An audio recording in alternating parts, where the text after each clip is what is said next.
ไปแม่มาเลยไปเบิ่งบอลทางไหทางส่วนน่ะเมื่อวานนี่คอยเห็นอยู่ทางหัวซ้ำนั่นป้าไม้งามบ่งามเอามือทางไหทางส่วนคือสิงามดีอ่ะ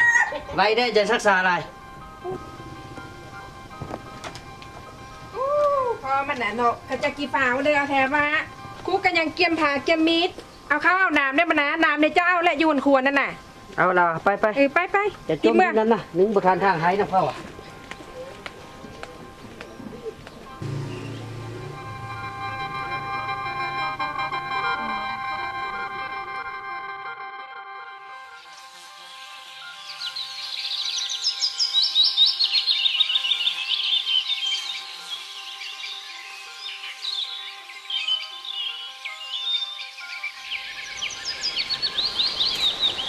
เอ้าป้าลุงมันสิพากันไปกันเด้อคือมาฟังเด้อ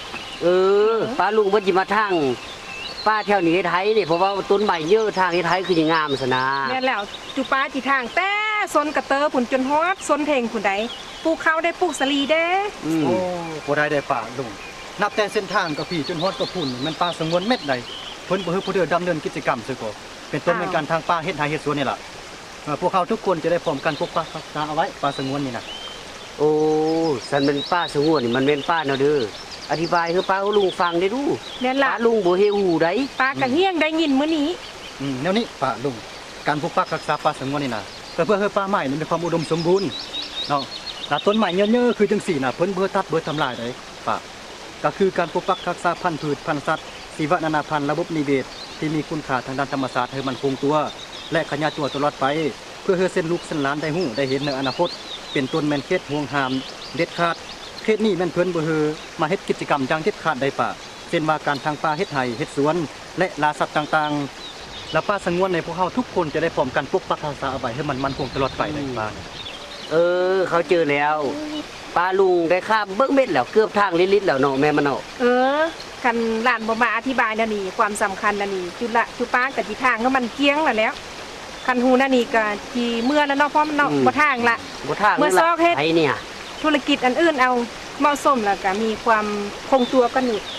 ไปกลับมาเนาะ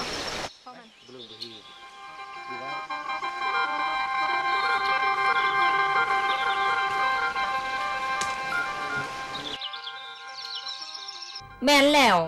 การปกปักรักษาป่าสงวนแม่นการปกปักรักษาป่าใหม่เฮออุดมสมบูรณ์